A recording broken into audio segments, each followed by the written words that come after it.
Good evening everyone. Today జ్యోతిష ప్రవీణాలో first class అండి. ఈ first క్లాస్లో వెరీ వెరీ ఫస్ట్ స్టెప్ నుంచి స్టార్ట్ చేస్తున్నాను. ఏ మాత్రం జ్యోతిష్యంలో జీరో నాలెడ్జ్ ఉన్న వాళ్ళకి కూడా అర్థమవుతుందండి. అర్థం చేసుకోవడానికి ప్రయత్నం చేయండి. ఏ మాత్రం డౌట్ ఉన్నా నాకు మెసేజ్ చేయండి. నేను మెసేజెస్ చూసుకుంటూ క్లాస్ చెప్తాను. ఓకేనండి. ఇది జ్యోతిషంలో ఫస్ట్ స్టెప్ అండి.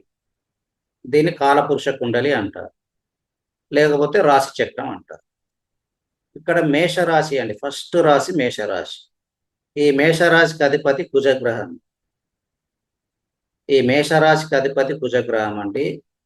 ఇది అగ్నితత్వము, చర స్వభావము, పురుష లక్షణాలు ఉంటాయి. ఇది తూర్పు డైరెక్షన్, ఈస్ట్ డైరెక్షన్. ఇవి ఈ మేషరాశికి సంబంధించిన డామినేటెడ్ క్యారెక్టరిస్టిక్స్ అండి. డామినేటెడ్. ఇలాంటివి కాకుండా ఇంకొక 50 పేజీల కారకత్వాలు ఉంటాయి ప్రతి రాశికి, గుర్తుపెట్టుకోండి. ఈ కారకత్వాలన్నీ ఇక్కడ స్టోర్ అయితేనే నక్షత్ర పద్ధతిలో పిన్ పాయింట్ గా ప్రిడిక్షన్ చెప్పగలుగుతారు. ఇది ఫస్ట్ స్టెప్ అండి. కాలపురుష కుండలిలో రెండవ రాశి మనకు 1, 2, 3 ఎలాగైతే నెంబర్స్ వచ్చాయో, ఇప్పుడు 1వ నెంబర్ ఎలా వచ్చిందంటే దానికి ఆన్సర్ ఉందా అండి? 2వ నెంబర్ ఎవరు కనిపెట్టారంటే ఆన్సర్ ఉందా? లేదు. కాబట్టి ఇది మేషరాశి, ఇది రెండవ రాశి, అంతే. ఇది ఫిక్స్డ్ ఇక. కాబట్టి ఈ వృషభ రాశి కాలపురుష కుండలిలో రెండవ రాశి వృషభ రాశి. ఈ వృషభ రాశికి అధిపతి శుక్రగ్రహం. ఇది భూతత్వం, స్థిర రాశి, స్త్రీ దక్షిణం అండి. ఇగో ఇక్కడే మీకు ప్రిడిక్షన్ ఉంది చూడండి. ఇగో ఈ రాశిలోనే ప్రిడిక్షన్ చెప్పగలుగుతారు. ఇది భూతత్వం అన్నాను. భూతత్వం అంటే వాళ్ళ మైండ్ ఫిక్స్డ్ గా ఉంటుంది. స్థిర రాశి ఫిక్స్డ్ గా ఉంటుంది. స్త్రీ రాశి ఓర్పు ఎక్కువ. జనరల్ గా దక్షిణం అనే దిక్కుకు ఓర్పు ఎక్కువ.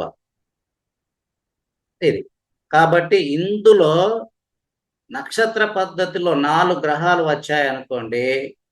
ఆ 4 గ్రహాలు అంటే ఎలాగా? మన నక్షత్ర పద్ధతిలో అండి. ఎలా వస్తాయి? ఇప్పుడు సింపుల్ గా ఒక రాచక్రం ఇందాక చూశాం కదా, ఇది ఇక్కడ చూడండి. ఇక 1, 2 గ్రహాలు ఆల్రెడీ ఉన్నాయి. ఇది 5వ స్థానం అయింది కదా. ఇందులో ఎన్ని గ్రహాలు వచ్చాయో చూడండి. ఇవి ఇక్కడ కనబడుతుంది 5వ రాశి. ఏమి లేవు. చూశారా? ఎక్కువ గ్రహాలు ఉంటే అప్పుడు వాళ్ళకి ఇన్కమ్ సోర్సెస్ ఎక్కువగా ఉంటాయండి. చూశారు కదా, మీరు చూడంగానే ప్రిడిక్షన్ ఒక పాయింట్ తెలిసిపోయిందా? అంతే కదండి. దీనికి నాలెడ్జ్ ఏం అవసరం లేదు. నక్షత్రం ద్వారా ఐడెంటిఫై చేయగలిగితే ఇంకా మంచిది. చూడండి, ఇది స్థిర రాశి. 3వ రాశి మిథున రాశి అండి. అధిపతి బుధగ్రహం, వాయుతత్వం, ద్విస్వభావం అండి. Mind dual characteristic. ఇది నపుంసక రాశి అండి. చాలా పుస్తకాలలో ఇది నపుంసక రాశి ఇవ్వరు. ఏ రాశి ఇస్తారు? పురుష రాశి అని ఇస్తారు. ఇది పడమర దిక్కు. ఇక్కడ నేను వాయుతత్వం అన్నాను, ఒకసారి చూడండి. వాయుతత్వము, ద్విస్వభావం, 2 క్యారెక్టరిస్టిక్స్. ఇందులో 2, 3 గ్రహాలు వచ్చాయి అనుకోండి, 2, 3 గ్రహాలు స్థితి అయ్యాయి అనుకోండి, ఖచ్చితంగా యాక్సిడెంట్స్ ఉంటాయి, ప్రమాదాలు ఉంటాయి. రాసుకోండి. నక్షత్రం ద్వారా ఐడెంటిఫై చేస్తే 100% యాక్సిడెంట్ ఉంటుందా లేదా చాలా క్లియర్ గా చెప్పగలుగుతారండి. ఇందులో ఎలాంటి సందేహం లేదు. వినండి. ఇందులో 3 గ్రహాలు ఫిజికల్ గా వస్తే ఎలా అండి? ఎలా ఐడెంటిఫై చేయడం? ఇక్కడ చూడండి, రాశిచక్రంలో ఇక్కడ ఏ రాశి అయిందండి? 3వ రాశి 6వ స్థానం అయింది. చూడండి, 6వ స్థానం అయింది. ఆల్రెడీ 2 గ్రహాలు ఉన్నాయి, గురుగ్రహం కూడా ఉంది. 3 గ్రహాలు. 5 కంటే 4 గ్రహాలు వచ్చిన యాక్సిడెంటేనండి, ఎలాంటి డౌట్ లేదు. చూడండి 6వ రాశిలో ఎన్ని గ్రహాలు ఉన్నాయో చూడండి. ఇక్కడ 6వ రాశి చూసారా? 1, 2, 3, 4, 5, 6, 7 గ్రహాలు వచ్చాయి. ఇందులో శని గ్రహము వాయుతత్వం చూడండి, డబుల్ టైం ఉన్నాడు. శని గ్రహము వాయుతత్వ లక్షణాలు కలిగి, అంటే ఖచ్చితంగా ఈ జాతకుడికి ప్రమాదాలు ఉంటాయని మీరు పిన్ పాయింట్ గా ప్రిడిక్షన్ చెప్పేయచ్చు. ఎలాంటి డౌట్ లేదండి. వాయుతత్వం అంటే ఏంటిది? యాక్సిడెంట్ అయితే గాల్లో ఎగిరి కింద పడడం. చూడండి, ఇక నక్షత్రంతో పని లేదు. నక్షత్రంతో ఐడెంటిఫై చేస్తే ఇంకా మంచిది. ఫిజికల్ గా ఇంట్లో 2-3 గ్రహాలు ఉన్న ఏదో ఒక యాక్సిడెంట్ జరుగుతుంది, జరిగి తీరుతుంది. అందులో ఏ గ్రహం ఉంటే యాక్సిడెంట్ సివియర్ గా ఉంటుందనే పాయింట్ మీరు ఐడెంటిఫై చేయగలగాలి. ఇగో 4వ రాశి కన్యా రాశి, అధిపతి చంద్రగ్రహం. ఇది జలతత్వం, చర స్వభావము, స్త్రీ, ఉత్తరం. ఇక్కడ స్త్రీ రాశి కాబట్టి ఓర్పు ఎక్కువగానే ఉంటుంది. కాబట్టి సెన్సిటివ్ మైండ్, సెన్సిటివ్ అండి. ఎందుకు ఇది జలతత్వం అన్నాను, చర స్వభావం అన్నాను. చర స్వభావం ఏంటిది, ఎక్కడ నిలకడ అనేది ఉండదు. మళ్ళీ ఇది ఏం రాశి అండి, రాయల్ సైన్. ఎందుకంటే ఈ చంద్రగ్రహానికి ఒకటే రాశి ఉంటుంది కాలపురుష కుండలిలో, రాయల్ సైన్. రాయల్ సైన్ అంటే కింగ్ లాంటి క్వాలిటీస్ ఇస్తుంది. కాకపోతే ఇందులో రాహు గ్రహంతో పాటు ఇంకేదైనా గ్రహం వస్తే ఖచ్చితంగా వాళ్ళ మైండ్ డిస్టర్బ్ అవుతుంది. రాహు గ్రహం ఏంటిది, డిస్టర్బ్ చేయడం. రాహు ప్రధానంగా మృత్యు కారకత్వం వహిస్తాడు. మృత్యు అంటే మృత్యు ఇవ్వడు. ఈ రాశి యొక్క క్వాలిటీస్ ని మైనస్ చేస్తాడు. సెన్సిటివ్ కదా జలతత్వం అంటే, వీళ్ళకి ఖచ్చితంగా మానసిక సమస్యలు ఉంటాయి. కరకాటక రాశిలో రాహు గ్రహం ఉంటే ఖచ్చితంగా మానసిక సమస్యలు ఉంటాయి. ఇక 5వ రాశి సింహరాశి అండి, అధిపతి సూర్యగ్రహము, అగ్నితత్వము, స్థిర స్వభావము, పురుష రాశి, తూర్పు డైరెక్షన్. చూడండి ఇక్కడ సింహరాశి అన్నాను. సింహరాశి అంటే ఏంటిది, లయన్, కింగ్, సింహం. జంతువులలో రారాజు ఎవరు, సింహం. ఈ నక్షత్రంలో పుట్టి ఈ నక్షత్రంలో జన్మించిన వారి యొక్క క్వాలిటీస్, వాళ్ళ నడక గంభీరంగా ఉంటుంది. ఇందులో 2 గ్రహాలు వచ్చాయనుకోండి, ఫిజికల్ గా 2 గ్రహాలు స్థితి అయితే, ఇక్కడ రాజచక్రంలో చూడండి ఫిజికల్ గా ఉన్నాయా, ఇక్కడ 2 గ్రహాలు ఉన్నాయి. ఇలా ఉంటే ఇన్కమ్ సోర్స్ ఎక్కువగా ఉంటాయండి, గుర్తుపెట్టుకోండి. సింహరాశిలో గ్రహాలు ఎన్ని ఎక్కువగా వస్తే అంత ఇన్కమ్ సోర్స్ అండి, ఇందులో ఎలాంటి సందేహం లేదు. గుర్తుపెట్టు, నక్షత్రం ద్వారా వస్తే ఇంకా బాగుంటుంది. ఇక నీ నక్షత్రం ద్వారా చెప్పట్లేదు, మీకు నక్షత్రం ద్వారా చెప్పాలంటే డిగ్రీస్ తెలియాలి. ఏ డిగ్రీ తెలియాలి, ఈ కాన్సెప్ట్ తెలియాలి. ఇక నేను ఈ నక్షత్రంతో సంబంధం లేకుండా జస్ట్ ఈ రాశిలో ఏ లగ్నం అయినా సరే, సింహ రాశిలో 2-3 గ్రహాలు ఉంటే ఖచ్చితంగా ఇన్కమ్ సోర్స్ చాలా ఎక్కువగా ఉంటాయండి, ఇందులో ఎలాంటి సందేహం లేదు. తర్వాత 6వ రాశి కన్యా రాశి, కాలపురుష కుండలిలో అధిపతి బుధుడు, భూతత్వము, ద్విస్వభావం, నపుంసక రాశి అండి, దక్షిణం. ఇది చాలా పుస్తకాలలో నపుంసక రాశి అని ఇయ్యరు. 6వ రాశి శరీరాశి కాబట్టి స్త్రీ రాశి అని ఇస్తారు, ఇక్కడ నపుంసక రాశి అని ఇచ్చాను, గుర్తుపెట్టుకోండి. ఇక్కడ 3వ రాశి మిథున రాశి నపుంసక రాశియే, ఇక్కడ 6వ రాశి కన్యా రాశి కూడా నపుంసక రాశియే. అర్థమైందా? ఈ 2 రాశులలో 4 గ్రహాల స్థితి అయితే మ్యారేజ్ కాదు, గుర్తుపెట్టుకోండి. లైఫ్ లో మ్యారేజ్ లేదు, జస్ట్ స్థితి అయితే అన్నాను. నక్షత్రం ద్వారా వస్తే, నక్షత్రం ద్వారా, నక్షత్రం అంటే ఏంటి, ఈ నక్షత్రాల ద్వారా ఈ రాశి బుధుడు కదా, బుధ గ్రహం. మరి బుధ గ్రహానికి 3 నక్షత్రాలు ఉంటాయి కదా, చూడండి. బుధ గ్రహానికి ఆశ్లేష, జ్యేష్ఠ, ఈ నక్షత్రం ద్వారా 4 గ్రహాలు వస్తే no marriage in life. 100 rules match అయినా సరే, మ్యారేజ్ కి సంబంధించిన 100 రూల్స్ మ్యాచ్ అయినా సరే, ఆ జాతకులకు మ్యారేజ్ కాదు, లైఫ్ లో మ్యారేజ్ కాదు. చూడండి ఇక్కడే మీకు ప్రిడిక్షన్ పాయింట్ చాలా అర్థమైపోతున్నాయి. చూడండి, ఇక్కడికి 6 రాశులు అయ్యాయండి. తర్వాత 7వ రాశి వివాహానికి సంబంధించిన రాశి. 7వది ఎందుకంటే 1వ స్థానం నుంచి కదా స్టార్ట్ అయింది, మొత్తం 12 రాశులు ఉంటాయి. 1వ స్థానానికి ఆపోజిట్ ఎవరు, 7వ స్థానం, లైఫ్ పార్ట్నర్ కదా. 7 అంటే లైఫ్ పార్ట్నర్ రాశి, అంటే అమ్మాయికి భర్త రాశి, అబ్బాయికి ఇది భార్య రాశి. అబ్బాయి రాశి చక్రం అయితే భార్య రాశి. ఇందులో ఫిజికల్ గా 4 గ్రహాలు వచ్చినా తొందరగా మ్యారేజ్ జరుగుతుంది. మరి 4 గ్రహాలు అంటే ఏ గ్రహాలు? రాహు కేతుతో సంబంధం లేకుండా ఉండే గ్రహాలు రావాలి ఇక్కడ.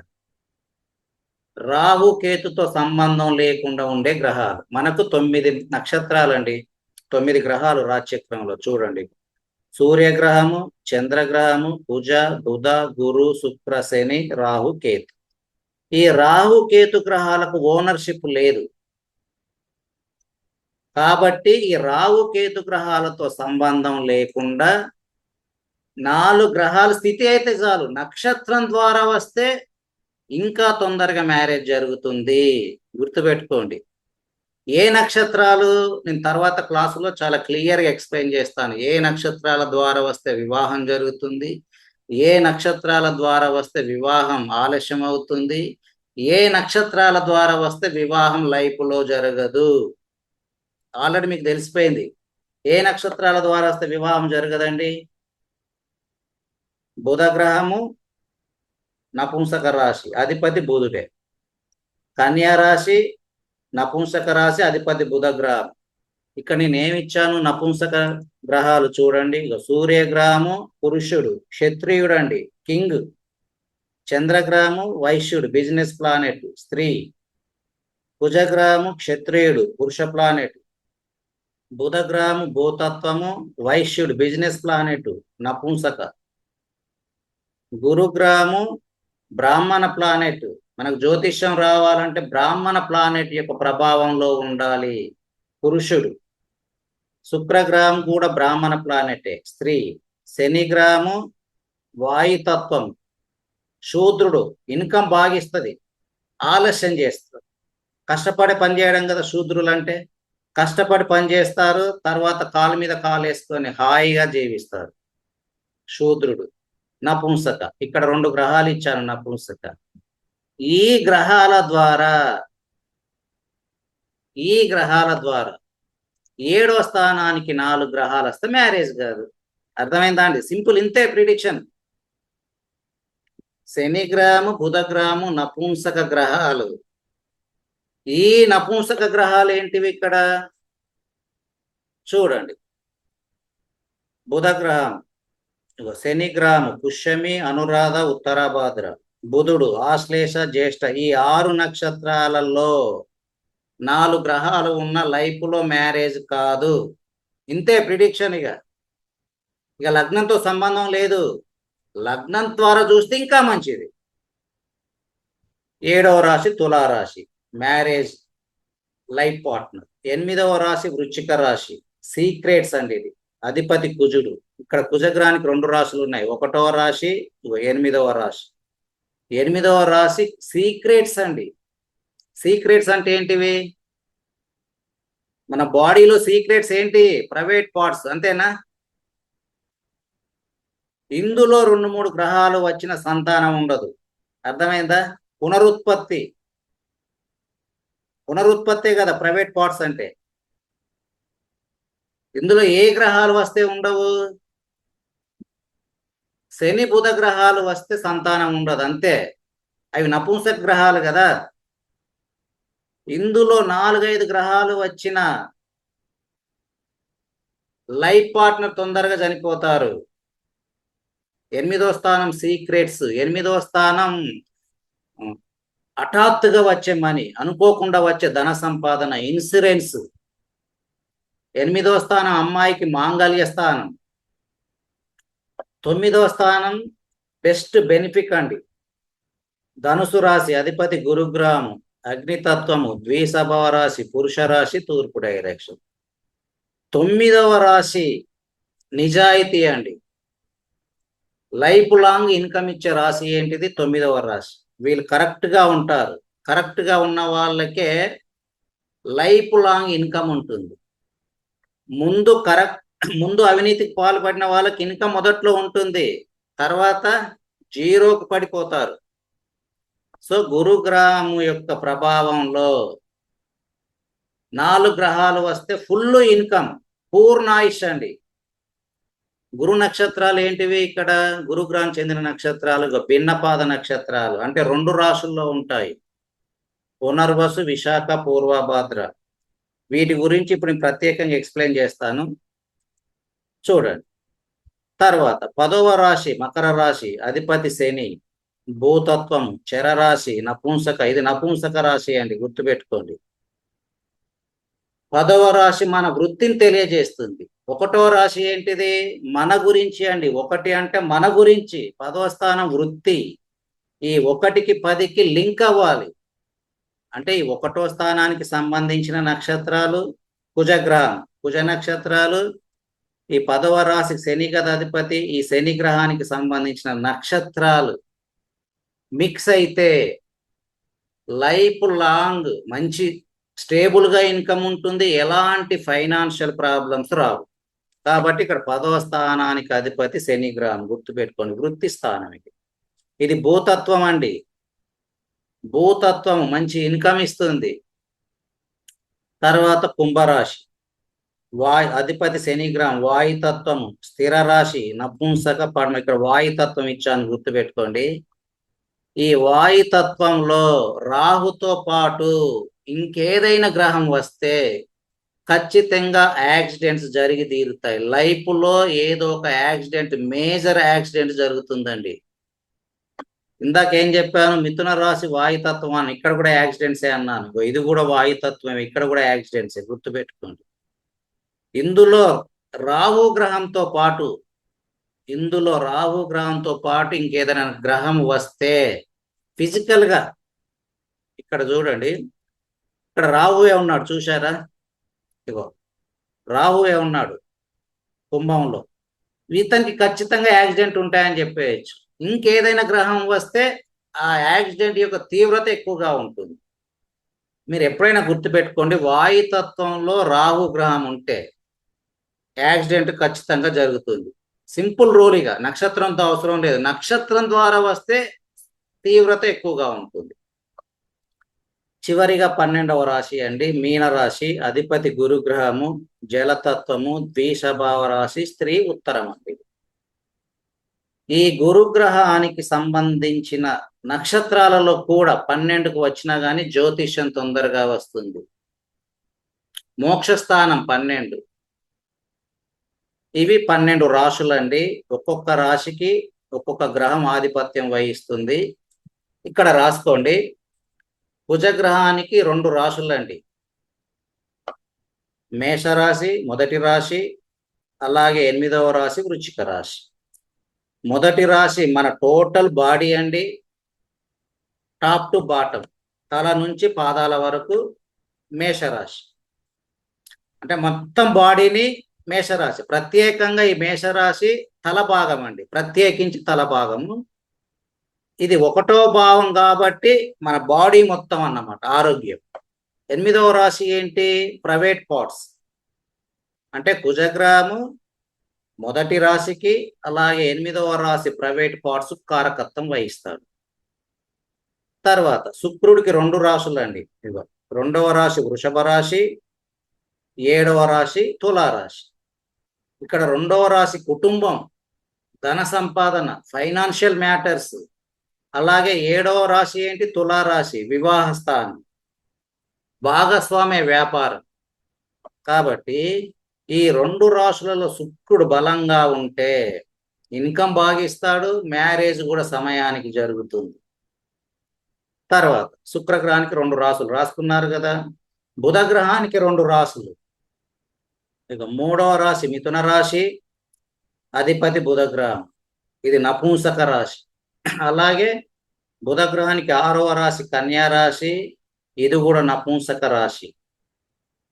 3వ రాశి బుధగ్రహం ఏంటిది? కమ్యూనికేషన్స్ అండి, తోబుట్టువులు, మీడియా రంగం, ఆయుష్ కూడా. 6వ రాశి కన్యా రాశి ఏంటి? రోగాలు, అప్పులు, గవర్నమెంట్ బెనిఫిట్స్ కూడా. అలాగే గురుగ్రహానికి 2 రాశులు అండి. ఇక 9వ రాశి ధనుసు రాశి, ఇది అదృష్టాలను ఇస్తుంది 9వ రాశి. 12వ రాశి మీన రాశి, అధిపతి గురుగ్రహం, అంటే గురుగ్రహానికి 9వ రాశి 12వ రాశి, ఈ 2 రాశులు బలంగా ఉంటే పూర్ణాయుష్ ఉంటుంది. తర్వాత శని గ్రహానికి 2 రాశులు, 10వ రాశి మకర రాశి, 11వ రాశి కుంభరాశి. ఈ 2 రాశులలో ఎక్కువ గ్రహాలు ఉంటే మ్యారేజ్ జరగదు, ఇన్కమ్ బాగుంటుంది. గుర్తుపెట్టుకోండి, ఫుల్ ఇన్కమ్ ఉంటుంది. 10వ రాశి 11వ రాశిలో ఇందులో 4 గ్రహాలు వస్తే మ్యారేజ్ జరగదండి. మరి ఎలా 4 గ్రహాలు వచ్చాయని ఐడెంటిఫై చేయడమే నక్షత్ర పద్ధతి. తర్వాత చంద్రగ్రహానికి 1 రాశి ఉంది, 4వ రాశి కర్కాటక రాశి. ఇది స్థిరాస్తుల గురించి తెలియజేస్తుంది, తల్లి యొక్క స్థిరాస్తుల గురించి, ఇది తల్లి ఆరోగ్యం గురించి. తర్వాత 5వ రాశి సింహరాశి, సూర్యగ్రహానికి 1 రాశి ఉంటుంది. ఇది తండ్రి గురించి తెలియజేస్తుంది, సంతానం గురించి తెలియజేస్తుంది. ఈ విధంగా 12 రాశులు ఉంటాయి. ఈ 12 రాశులు ఉండే రాశి చక్రంలో 9 గ్రహాలు. ఈ 9 గ్రహాలకు ఒక్కొక్క గ్రహానికి 3 నక్షత్రాలు ఉంటాయండి. కేతు గ్రహం 3 నక్షత్రాలు. సో ఇప్పుడు ఒకసారి రాశుల గురించి రాసుకోండి. పురుష రాశులు అండి, ఇది చాలా ఇంపార్టెంట్. 1వ రాశి మేషరాశి, అలాగే 5వ రాశి సింహరాశి పురుష రాశులు అండి. 7వ రాశి పురుష రాశి, 9వ రాశి పురుష రాశి. చూడండి, 1వ రాశి మేషరాశి, 5వ రాశి సింహరాశి, 7వ రాశి తులారాశి, 9వ రాశి ఈ 4 రాశులు పురుష రాశులు. తర్వాత స్త్రీ రాశులు, 2వ రాశి వృషభ రాశి, 4వ రాశి కర్కాటక రాశి, తర్వాత 8వ రాశి వృశ్చిక రాశి, 12వ రాశి మీనరాశి. ఈ 4 రాశులు స్త్రీ రాశులు, నపుంసక రాశులు, ఈజీగా ఐడెంటిఫై చేయవచ్చు.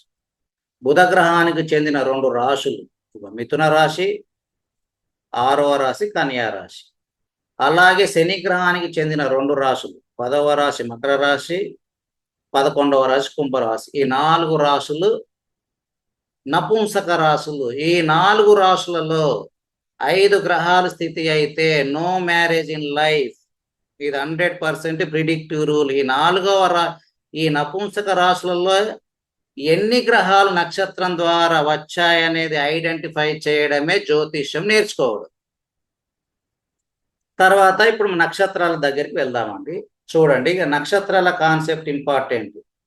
జ్యోతిష్యంలో మేజర్ రోల్ ప్లే చేసే పాత్ర ఏంటంటే నక్షత్రాలండి. 27 నక్షత్రాల కాన్సెప్ట్ ఒకసారి చూడండి. మనకు 9 గ్రహాలు ఇచ్చాను ఇక్కడ. చూడండి, సూర్య, చంద్ర, కుజ, బుధ, గురు, శుక్ర, శని, రాహు, 9 గ్రహాలు. మనకు రాశి చక్రంలో 27 నక్షత్రాలు ఉంటాయి. ఒక రాశి పరిమాణం 30 డిగ్రీలు, 360 డిగ్రీలు. ఈ 360 డిగ్రీల రాశి చక్రంలో 9 నక్షత్రాలకు 27 నక్షత్రాలు ఉంటాయి. ఒక్కొక్క గ్రహానికి 3 నక్షత్రాలు డిస్ట్రిబ్యూట్ చేయడం జరిగింది. చూడండి, కేతు గ్రహం 3 నక్షత్రాలండి, అశ్విని, మఖామూల. ఇది చాలా జాగ్రత్తగా వినండి. ఇగో కేతు గ్రహానికి అశ్విని, మఖామూల. మరి ఇవి ఈ 3 గ్రహాలు, ఈ కేతు గ్రహానికి చెందిన ఈ 3 నక్షత్రాలు రాశి చక్రంలో 3 ప్లేసుల్లో ఉంటాయండి. చూడండి, ఇగో మేషరాశిలో ఉంది, ఇగో అశ్విని 0 నుండి 13.20 డిగ్రీలు. మరి 2వ నక్షత్రం ఎక్కడ ఉంటుంది? ఈ మేషరాశి నుండి 5వ రాశి క్యాలిక్యులేట్ చేయండి. 1, 2, 3, 4, 5. అంటే 4 రాశులకు 9 నక్షత్రాలు అయిపోతాయి. ఇక్కడ ఏమి ఇచ్చాను? Part 1, part 2, part 3. ఇక్కడ ఇచ్చాను చూడండి, పార్ట్ 1 9 నక్షత్రాలు. అంటే మేషరాశి నుండి, ఈ మేషరాశి నుండి 4 రాశుల వరకు పార్ట్ 1 నక్షత్రాలు అయిపోతాయి. సో ఇక్కడ ఏంటి? అశ్విని 0 నుండి 13.20 డిగ్రీలు, కేతు గ్రహానికి 2వ నక్షత్రము మఖ సింహరాశిలో 0 నుండి 13.20 డిగ్రీలు, 3వ నక్షత్రం ధనుసు రాశిలో మూలా నక్షత్రం 0 నుండి 10, అంటే 3 రాశుల్లో ఉన్నాయి. దీన్ని ఐడెంటిఫై చేయాలి. మీకు కేతు గ్రహం అనగానే కేతు గ్రహము 0 నుండి 13.20 దాని యొక్క పరిమాణం అని మీరు ఐడెంటిఫై చేయగలిగినప్పుడు మాత్రమే రాశి చక్రం చూడగానే ఆ జాతకుడు వివాహం ఉందా, సంతానం ఉందా, జాబ్ ఎప్పుడు వస్తుంది చూడంగానే ఐడెంటిఫై చేయగలుగుతారండి. ఇందులో ఎలాంటి సందేహం లేదు. చూడండి. అలాగే శుక్రగ్రహానికి 3 నక్షత్రాలు భరణి, పుబ్బ, పూర్వాషాఢ. చూడండి, ఇక్కడ ఆల్రెడీ 13.20 అయిపోయింది కదా. మళ్ళీ 13.20కి ఇంకొక 13.20 కలిపితే 26.40 అవుతుంది, అంతే కదా. చూడండి, భరణి, పుబ్బ. పుబ్బాను పూర్వ పాల్గొని అంటారండి. పుబ్బ అనొచ్చు లేదా పూర్వ పాల్గొని కూడా అంటారు. చూడండి, రాశి చక్రంలో కాలపురుష కుండలిలో భరణి మేషరాశిలో 13.20 నుండి 26.40 శుక్రగ్రహానికి చెందిన మొదటి నక్షత్రం. శుక్రగ్రహానికి చెందిన రెండవ నక్షత్రం సింహరాశిలో పుబ్బ 13.20 నుంచి 26.40. మూడవ నక్షత్రం పూర్వాషాఢ 13.20 నుంచి 26.40. అంటే మీరు రాశి చక్రం చూడగానే పుబ్బా నక్షత్రంలో ఎవరున్నారో ఐడెంటిఫై చేయాలి. ఇక్కడ ఎవరు లేరు, భరణి నక్షత్రంలో లేరు, చూడండి పుబ్బా నక్షత్రంలో లేరు, పూర్వాషాఢ నక్షత్రంలో లేరు. మరి శుక్రుడు దేనికి కారకత్వం వహిస్తాడు? వివాహానికి. అంటే శుక్ర నక్షత్రాల్లో లేదు కాబట్టి వివాహం ఆలస్యం అవుతుంది. సింపుల్, అంతే. ఇంతేనండి, ఇక కష్టపడాల్సింది ఏం లేదు. శుక్రుడు వివాహానికి కారకత్వం వహిస్తున్నాడు కదా. వివాహానికి సంబంధించిన శుక్ర నక్షత్రాలలో ఏ గ్రహాల స్థితి అయినా మ్యారేజ్ తొందరగా జరగదు. తర్వాత ఏంటిది? శుక్రగ్రహం అయిపోయింది. సూర్యగ్రహానికి 3 నక్షత్రాలు కృతిక, ఉత్తరాషాఢ. మరి ఇక్కడ భిన్నపాద నక్షత్రాలు అన్నాను. ఆల్రెడీ ఇక్కడ 26.40 అయిపోయింది కదా. అంటే ఇంకొకటే పాదం ఉంటుంది ఇక్కడ. 26.40కి 3, ఒక పాదానికి 4 నక్షత్రాలండి. 13 ఒక నక్షత్రానికి 4 పాదాలు, 4 పాదాలు ఉంటాయి. 0 నుండి 13.20 అంటే 4 పాదాలు ఉంటాయి. ఒక పాదం ఎంత? 3.20 3.20 ఇంటూ 4 13.20. మరి ఇది ఎలా ఐడెంటిఫై చేయాలి? 4 3 12 అండి. 12 గంటలు అయింది లేదా 12 డిగ్రీలు అయింది. 4 20 80 నిమిషాలు. 80 నిమిషాలలో గంటకు 60 నిమిషాలు కదా. 20 నిమిషాలు పక్కన పెట్టేసి ఒక గంట 12 కలపండి, 13.20 సరిపోయిందా అండి? క్లియరా? ఈ విధంగా చూడండి. సో ఇక్కడ ఒక పాదం ఉంది అంటే 26.40 నుండి 30. అందుకే నేను భిన్న పాదాలు అన్నాను. భిన్న పాదాలు అంటే 2 రాశుల్లో ఉంటాయి.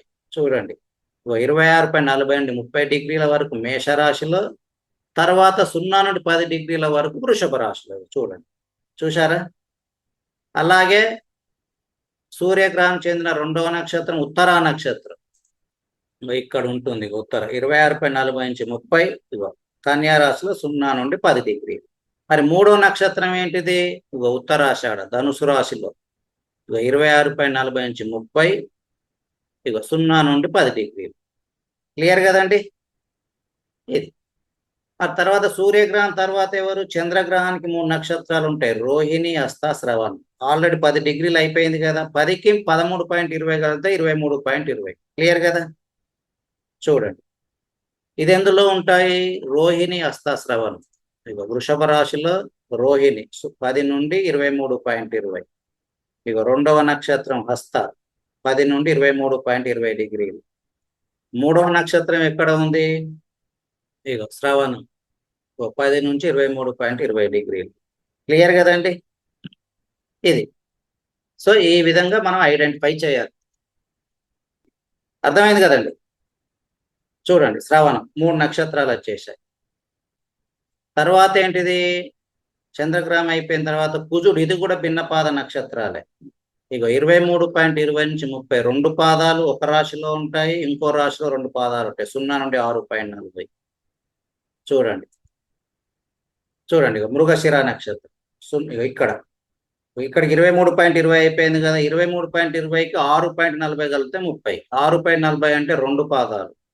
ఇక్కడ మిథున రాశిలో 2 పాదాలు, 0 నుండి 6.40. చూశారు కదా. తర్వాత చిత్తా నక్షత్రం కుజగ్రహానికి చెందిన 23.20 నుంచి 30 0 నుండి 6. ఈ నక్షత్రాలలో 3 గ్రహాలు వస్తే వాళ్ళ కోపం ఎక్కువ అండి, చాలా కోపం ఎక్కువగా ఉంటుంది. ఇక 3వ నక్షత్రం ఏంటిది? ధనిష్ట. 23.20 నుంచి 30, 0 నుండి 6.40. ఈ మధ్య మనం ఎక్కువగా చూస్తున్నాం మర్డర్లు. ఈ మధ్య మనం మర్డర్లు ఎక్కువ చూస్తున్నారు, భార్యలు భర్తను చంపేయించడం. ఈ కాంబినేషన్ ఉన్న వాళ్ళకి క్షణికావేశం. ఈ కాంబినేషన్ ఉన్న వాళ్ళే కుజగ్రహానికి చెందిన 3 నక్షత్రాలలో 2-3 గ్రహాలు వస్తే వీళ్ళే జైల్లో ఉంటారు. సబ్ జైల్లో ఉండేది, సెంట్రల్ జైల్లో ఉండేది ఈ కాంబినేషన్ వాళ్ళే. కావాలంటే వాళ్ళ యొక్క రాశి చక్రాలు చెక్ చేయండి. కుజ నక్షత్రాలతో సంబంధం ఉన్న వాళ్ళందరూ జైల్లో ఉంటారు. సో కుజ నక్షత్రం చాలా డేంజర్ అండి. కుజ నక్షత్రాలలో ఎక్కువ గ్రహాల స్థితి అయిన వాళ్ళు మ్యారేజ్ చేసుకోకూడదు. అమ్మాయి అయినా అబ్బాయి అయినా సరే, అమ్మాయికి మ్యారేజ్ చూసేటప్పుడు కుజ నక్షత్రాలలో 3 గ్రహాల స్థితి అయితే అది పక్కన పెట్టేసేయండి, వాడు ఎంత కోటీశ్వరుడైనా సరే. కుజ నక్షత్రాలలో 3 నక్షత్రాల స్థితి అయితే అది వరస్ట్ కాంబినేషన్. వాళ్ళ క్షణికావేశం, చేతిలో ఏది ఉంటే దాంతో కొట్టడమే వాళ్ళ పని. తర్వాత ఏంటి? రాహు గ్రహం అండి. ఆల్రెడీ ఇక్కడ 6.40 అయింది కదా, 6.40కి 13.20 కలిపితే 20 డిగ్రీలు అవుతుంది. ఆరుద్ర, స్వాతి, శతభిషం. చూడండి, ఆరుద్ర 6.40కి 13.20 కలిపితే 20 డిగ్రీలు. రాహుగ్రహానికి 2వ నక్షత్రం స్వాతి, 6.40 నుంచి 20 డిగ్రీలు. డిగ్రీ సేమ్ ఉంటాయండి, రాశులు మారుతున్నాయి అంతే. శతభిషం 6.40 నుంచి 20 డిగ్రీలు. ఈ నక్షత్రాలలో ఇది వాయుతత్వం కదండి, ఇందాక ఏం చెప్పుకున్నాం మనం? చూడండి, వాయుతత్వమే. ఇది కూడా వాయుతత్వమే. ఈ వాయుతత్వం రాహు నక్షత్రాలలో 2 గ్రహాలు వచ్చినా యాక్సిడెంట్ ఏనండి, గుర్తుపెట్టుకోండి. యాక్సిడెంట్స్ ఖచ్చితంగా జరిగి తీరుతాయి. ఇప్పుడు యాక్సిడెంట్ అయిన వాళ్ళ రాశి చక్రాలు చూడండి, ఈ రాహు నక్షత్రాలలోనే గ్రహాలు ఉంటారు, ఉండి తీరుతారు అంతే. రాహు అయిపోయింది. తర్వాత గురుగ్రహం 7వ గ్రహం. ఇది కూడా భిన్నపాద నక్షత్రాలే. చూడండి, పునర్వసు, విశాఖ, పూర్వభాద్ర. ఆల్రెడీ అక్కడ 20 అయిపోయింది కదా, 20కి ఇంకా 3 పాదాలే ఉంటాయి. 3 పాదాలు కలిపితే 30 అవుతుంది. ఇంకొక పాదము ఇంకో రాశిలో ఉంటుంది. చూడండి, మన 30 డిగ్రీలు కదా, 3 పాదాలు కలిపితే 10 డిగ్రీలు. 20కి 10 డిగ్రీలు కలిపాము, 30 అయింది. చూడండి, 20 నుండి 30 పునర్వసు. తర్వాత ఒక పాదము కరకాటక రాశిలో 0 నుండి 3.20. తర్వాత తులారాశిలో విశాఖ నక్షత్రం 20 నుండి 30. తర్వాత విశాఖ 0 నుండి 3.20. 3వ నక్షత్రం పూర్వభాద్ర కుంభంలో 20 నుండి 30. మీనరాశిలో 0 నుండి 3.20. తర్వాత 8వ గ్రహం శని గ్రహం. దీనికి 3 నక్షత్రాలు ఉంటాయి, పుష్యమి, అనురాధ, ఉత్తరాభాద్ర. వీటికి ఆల్రెడీ 3.20 అయింది కదా, 3.20కి 13.20 వెళ్తే 16.40. పుష్యమి, అనురాధ, ఉత్తరాభాద్ర. ఈ నక్షత్రాలలో ఎక్కువ గ్రహాలు ఉంటే ఇన్కమ్ బాగుంటుందండి, మ్యారేజ్ లేట్ అవుతుంది, గుర్తుపెట్టుకోండి. మ్యారేజ్ ఆలస్యం అవుతుంది, శని ఆలస్యానికి కారకత్వం వహిస్తాడు. ఇన్కమ్ ఎక్కువగా ఉంటుందండి. పుష్యమి, ఈ శని గ్రహానికి చెందిన పుష్యమి, అనురాధ, ఉత్తరాభాద్ర నక్షత్రాల్లో ఉన్న వాళ్ళకి ఇన్కమ్ చాలా ఎక్కువగా ఉంటుంది, కానీ మ్యారేజ్ ఆలస్యం అవుతుంది. చూడండి, పుష్యమి 3.20 నుండి 16.40. 2వ నక్షత్రం అనురాధ 3.20 నుంచి 16.40. 3వ నక్షత్రం మీనరాశిలో ఉత్తరాభాద్ర 3.20 నుంచి 16.40. చివరిగా బుధగ్రహం అండి. బుధగ్రహానికి చెందిన 3 నక్షత్రాలు ఆశ్లేష, జ్యేష్ఠ, రేవతి. చూడండి, 16.40 అయిపోయింది కదా, 16.40కి 13.20 కలిపితే 30 డిగ్రీలు. ఆశ్లేష, జ్యేష్ఠ, రేవతి. ఈ ఆశ్లేష, జ్యేష్ఠ, రేవతి నక్షత్రాలలో ఎక్కువ గ్రహాలు ఉన్న మ్యారేజ్ కాదు. చూడండి, 16.40 నుంచి 30 డిగ్రీలు. జ్యేష్ఠ నక్షత్రం 16.40 నుంచి 30 డిగ్రీలు. చివరిగా మీనరాశి రేవతి 16.40 30 డిగ్రీలు. ఈ బుధ నక్షత్రాలలో ఆశ్లేష, జ్యేష్ఠ, రేవతి నక్షత్రాలలో 4 గ్రహాలు వచ్చిన మ్యారేజ్ కాదండి, ఇన్కమ్ బాగుంటుంది. అంటే ఈ విధంగా మనం 27 నక్షత్రాల కాన్సెప్ట్ మనకు తెలియాలి. మరి ఎలా ఐడెంటిఫై చేయడం ఈ 27 నక్షత్రాల కాన్సెప్ట్? ఇప్పుడు నేను ఒక ఉదాహరణకు ఒక రాశి చక్రం తీసుకుంటానండి. చూడండి, ఇక్కడ ఒక రాశిచక్రం ఉంది. అక్టోబర్ 12, 1931, 7 గంటల 54 నిమిషాలు 5 సెకండ్లు. ఇది one of the best astrologer in the world అండి. ప్రపంచంలోనే ఒక 10 మంది ఆస్ట్రాలజర్స్ ఉన్నారనుకోండి, అందులో గురూజీ కేఎన్ రావు గారు ఒకరు. మన తెలుగు వారేనండి, ఢిల్లీలో ఉన్నారు. ఇప్పుడు ఈ రాశిచక్రం చూడండి. ఈ సమయానికి లగ్నం ఎక్కడ పడింది? తులా లగ్నం ఉంది. 1 అని ఉంది కదా, 2, 3 ఇట్లా వరుసగా 12 రాశులు ఉంటాయి. చూడండి, ఇక్కడ మూన్ ఎక్కడున్నాడు? చూడండి, 2 డిగ్రీల 50 నిమిషాలు 59 సెకండ్లు. అంటే ఈ గురువు గారు యొక్క చంద్రగ్రహం 2 డిగ్రీల 50 నిమిషాలు 59 సెకండ్లో ఉంది కాబట్టి ఇది ఏ నక్షత్రంలో ఉంది? ఇదే ఐడెంటిఫై చేయాలి. చూడండి, ఇగో తులారాశిలో, ఇగో చిత్తా నక్షత్రంలో ఉంది. ఇగో 0 నుండి 6.40. అంతేనా అండి? ఇగో 6.40 అంటే గురువు గారు తులారాశి చిత్తా నక్షత్రంలో జన్మించారు. మరి ఇది ఏ నక్షత్రంలో ఉందండి? కుజ నక్షత్రంలో ఉంది. మరి ఇది ఏ రాశి అండి? లగ్నం అయింది. ఇది ఏ రాశి? 7వ రాశి కాలపురుష కుండలిలో వివాహ రాశి. ఇక్కడ వివాహ రాశిలో చూడండి, 1, 2, 3 గ్రహాలు వచ్చేసాయి. ఇక్కడ మన కాన్సెప్ట్ ఏంటి? అది ఏ నక్షత్రంలో ఉందో చూడాలి. చూడండి, ఇప్పుడు మనం అంటే ఇక్కడ మీకు అర్థం కాకపోయినా కానీ నేను ప్రత్యేకించి క్లాస్ చెప్పేటప్పుడు మళ్ళీ మళ్ళీ ఎక్స్ప్లెయిన్ చేసి చాలా క్లియర్గా ఎక్స్ప్లెయిన్ చేస్తానండి. టుడే ఫస్ట్ క్లాస్ ప్లస్ జ్యోతిష ప్రవీణ ఉన్న వాళ్ళకి ఇది ఫస్ట్ క్లాసే, కానీ కొంతమంది డెమో క్లాస్ పర్పస్ కూడా జాయిన్ అయ్యారు. నేను మళ్ళీ ఎవ్రీ సాటర్డే సండే రోజు 2 క్లాసెస్ ఉంటాయి కాబట్టి అక్కడ ఇంకా క్లియర్గా ఎక్స్ప్లెయిన్ చేస్తాను. ఇక్కడ చూడండి, ఒక గ్రహం గురించి ఎక్స్ప్లెయిన్ చేస్తున్నాను. చూడండి, ఒక గ్రహం గురించి అండి. ఇక్కడ తులాలగ్నం అయింది. తులాలగ్నం 1వ స్థానం, ఇగో తర్వాత వృశ్చిక రాశి 2వ రాశి, తర్వాత ధనుసు రాశి 3వ స్థానం. ఇలా వరుసగా 12 స్థానాలు ఉంటాయి. ఇక్కడ చూడండి, ఇక్కడ మన కాన్సెప్ట్ ఏంది? నక్షత్రం ద్వారా ఆ గ్రహం ఏ స్థానాలకు సిగ్నిఫికేషన్స్ వచ్చాయో ఐడెంటిఫై చేయాలి. ఇక్కడ చూడండి, ఇది చాలా ఇంపార్టెంట్ అండి. 1వ స్థానానికి ఇక్కడ 3వ స్థానము ధనుసు రాశి అండి, 6వ స్థానము మీన రాశి. ఈ 2 రాశులకు అధిపతి ఎవరు? మనం చెప్పుకున్నాం కదా, గురు గ్రహానికి 2 రాశులు ఉంటాయని. చూడండి, 3వ రాశి ధనుసు రాశి, 6వ రాశి మీన రాశి. ఇక్కడ చూడండి, ఇక్కడ ఇచ్చాను. గురుగ్రహము 3, 6 రాశులకు స్థానాలకు అధిపతి అయ్యాడు. ఇక్కడ మెన్షన్ చేశానండి. చూడండి, ఒకసారి జాగ్రత్తగా చూడండి. తులాలగ్నం అండి, తులాలగ్నం 1, తర్వాత వృశ్చిక రాశి 2వ స్థానం, తర్వాత ధనుసు రాశి 3వ స్థానం, మకర రాశి 4వ స్థానం, కుంభరాశి 5వ స్థానం, మీన రాశి 6వ స్థానం. అంటే ఇక్కడ మనం గురుగ్రహాన్ని చూస్తున్నాం. ఇక్కడ గురుగ్రహం తులాలగ్నానికి 3, 6 స్థానాలకు అధిపతి అయ్యాడు. మరి ఎందులో ఉందండి?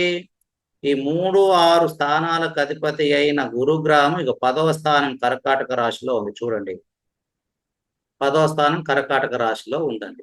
అర్థమైందా అండి? 10వ స్థానం కర్కాటక రాశిలో ఉంది. ఇగో ఇక్కడ చూసారా, ఇగో 10వ రాశి కర్కాటక రాశిలో ఉంది. మరి 10వ స్థానం కర్కాటక రాశిలో గురుగ్రహం 24 డిగ్రీల 48 నిమిషాల 7 సెకండ్లో ఉంది. అంతేనా? మరి ఏ నక్షత్రంలో ఉంది? అది ఏ నక్షత్రంలో ఉందండి? బుధ గ్రహానికి చెందిన ఆశ్లేష నక్షత్రంలో ఉంది. ఇక్కడ చూడండి, బుధ గ్రహానికి చెందిన ఆశ్లేష నక్షత్రంలో ఉంది. చూడండి, కర్కాటక రాశిలో బుధ గ్రహానికి చెందిన ఆశ్లేష నక్షత్రం. అంతేనా? మరి బుధుడు దేనికి కారకత్వం వహిస్తాడు? తెలివితేటలు అండి, తెలివితేటల కారకత్వం వహిస్తాడు. బుధ గ్రహము జ్యోతిష్యం అండి. చూడండి, బుధ గ్రహము జ్యోతిష్యానికి కారకత్వం వహిస్తాడు. కాబట్టి 10వ రాశిలో ఉంది. జాగ్రత్తగా వినండి, 10వ స్థానంలో ఉంది. 10వ స్థానంలో 24 డిగ్రీల 45 నిమిషాలు 7 సెకండ్ అంటే బుధ నక్షత్రంలో ఉంది. ఇక్కడ గురుగ్రహం బుధ నక్షత్రంలో ఉంది కాబట్టి ఇక లగ్నం ప్రకారం గురుగ్రహం ఏ స్థానాలకు అధిపతి అయ్యాడు? 9, 12కు అధిపతి అయ్యాడు. కాబట్టి ఇక్కడ 9, 12 స్థానాల్లో బలంగా ఉంది. చూడండి, గురుగ్రహం 9, 12 స్థానాలలో బలంగా ఉంది. ఈ 9, 12 స్థానాలకు అధిపతి అయిన బుధగ్రహం ఎందులో ఉన్నాడండి చెప్పండి? కేపీ ప్రకారము, డిగ్రీల ప్రకారము. 12వ స్థానానికి అధిపతి అయిన బుధగ్రహము కన్యా రాశిలోనే 20 డిగ్రీల 10 నిమిషాల 11 సెకండ్లు ఉంది. అంటే 11వ స్థానంలో ఉందని అర్థం చేసుకోవాలి. ఎందుకు? 12వ స్థానం డిగ్రీలు 24 అండి. 24 దాటలేదు. 24 దాటితే బుధగ్రహం 12లో ఉందని అర్థం. అంటే గురుగ్రహం 11లో ఉంది కాబట్టి, బుధగ్రహం 11లో ఉంది కాబట్టి గురుగ్రహం 11వ స్థానానికి స్ట్రాంగ్ సిగ్నిఫికేటర్ అయ్యాడు. క్లియరా అండి? ఇప్పుడు గురువు గారు గత 50 సంవత్సరాల నుంచి భారతీయ విద్యాభవన్ ఆస్ట్రాలజీ ఇన్స్టిట్యూట్ రన్ చేస్తున్నాడు. మరి గురువు గారు ఎలా టీచింగ్ చేస్తున్నాడు అంటే, ఇక్కడ గురుగ్రహం 9వ స్థానానికి వస్తే టీచింగ్ ప్రొఫెషన్ అండి. మరి ఇక్కడ గురుగ్రహం 9వ స్థానానికి వచ్చిందా? ఫిజికల్ గా 10వ స్థానంలో ఉంది చూడండి. మరి 9వ స్థానానికి ఎలా వచ్చింది? ఎలా వచ్చిందండి? బుధగ్రహానికి 9వ స్థానానికి అధిపతి అయిన బుధగ్రహానికి చెందిన ఆశ్లేష నక్షత్రంలో స్థితి కావటం చేత గురుగ్రహం 9వ స్థానంలో బలంగా ఉంది. ఇప్పుడు మీరు ఏ పుస్తకాల్లో చూసినా సరే గురుగ్రహం 9వ స్థానానికి టీచింగ్ ప్రొఫెషన్ ఉంటుంది. ఏ పుస్తకాల్లో చూసినా పుస్తకం గురుగ్రహం 9వ స్థానానికి ఫారిన్ ట్రావెల్స్ ఇస్తారండి. ఈ గురుగ్రహం ఫారిన్ ట్రావెల్ చేశారు. జ్యోతిష్యంలో గత 50 సంవత్సరాల నుండి టీచింగ్ చేస్తున్నారు. మరి ఇక్కడ గురుగ్రహం 9కి రాలేదు కదా, మరి ఎలా టీచింగ్ ప్రొఫెషన్ లో ఉన్నాడు? నక్షత్రం ద్వారా 9వ స్థానానికి వచ్చింది చూడండి. నక్షత్రం ద్వారా 9వ స్థానానికి వస్తే దానికి బలం ఎక్కువ. ఇక్కడ ఏమి ఇచ్చాను? ఆశ్లేష నక్షత్రంలో స్థితి కావడం చేత 9, 12 స్థానాల్లో బలంగా ఉన్నాడు అన్న. అంతేనా అండి? బలంగా ఉన్నాడు. ఇప్పుడు చూడండి, కారకత్వాల బుక్స్ ఉంటాయండి. మీరు ఏ కారకత్వ బుక్స్ తీసుకున్నా ఈ విధంగా కారక గ్రహాల స్థానాలను ఉంటాయి. ఒకసారి గురుగ్రహం చూడండి. గురుగ్రహము 1వ స్థానానికి జ్ఞానం, 2వ స్థానానికి ఇన్కమ్ సంపద, జీవనోపాధి, బ్యాంక్ బ్యాలెన్స్. అలాగే 9వ స్థానానికి తీర్థయాత్రలు, దూర ప్రయాణాలు, రిలీజియస్ మ్యాటర్స్, ఉన్నత విద్యాభ్యాసం, టీచర్స్. చూశారు కదా, ఆధ్యాత్మిక గైడ్, పూజారి. అర్థమైందా అండి? ఇది ఏ పుస్తకాల్లో చూసినా గురుగ్రహం 9వ స్థానానికి టీచింగ్ ప్రొఫెషన్ అని ఏ పుస్తకాల్లో చూసినా సరే ఉంటుంది. కేపీ పుస్తకం అయినా సరే, వేదికలో అయినా సరే. ఇక్కడ చాలా మంది ఎలా చూస్తారు, ఇక్కడ గురుగ్రహం 9లో లేదు, 9కి ఎలా వచ్చిందని ఐడెంటిఫై చేయడమే నక్షత్ర పద్ధతి అండి. నక్షత్ర పద్ధతి ద్వారా మీరు 100 మంది అధ్యాపకుల రాశి చక్రాలు పరిశీలన చేసిన, టీచింగ్ ప్రొఫెషన్ లో ఉన్న జాతక చక్రాలు పరిశీలన చేస్తే నక్షత్ర పద్ధతి ద్వారా 9వ స్థానానికి 100% వచ్చి తీరుతారు. చాలా మంది ఏం చూస్తారు, వేదికలో ఉండేవాళ్ళు, గురుగ్రహము ఇప్పుడు నేను టీచింగ్ ప్రొఫెషన్ లో ఉన్నాను, నా చార్ట్ చూస్తారు. మరి గురుగ్రహానికి 9 ఎలా వచ్చింది? ఇక్కడ 10లో ఉంది, 9కి ఎలా వచ్చిందని అనుకుంటారు. అంటే పుస్తకంలో ఇచ్చిన రూల్ తప్పు అనుకుంటారు కదా నేర్చుకునే వాళ్ళు. అంతే కదండి? డైరెక్ట్ గా 9వ స్థానంలో ఉందా లేదా అని చూస్తారు. డైరెక్ట్ గా 9వ స్థానంలో ఉన్న వాళ్ళవి ఓన్లీ 20% మాత్రమే మ్యాచ్ అవుతాయండి. మిగతా 80% టీచింగ్ ప్రొఫెషన్ లో ఉన్న వాళ్ళ జాతకాలు ఈ విధంగా నక్షత్ర పద్ధతిలో మ్యాచ్ అవుతాయి. అర్థమైందా అండి? క్లియరా?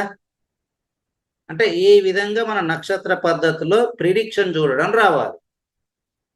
ఏదైనా డౌట్ ఉంటే అడగండి. ఒక 5 minutes నేను వీడియో స్టాప్ చేస్తున్నాను. If you like this video, you can click on the like and subscribe button. Thank you.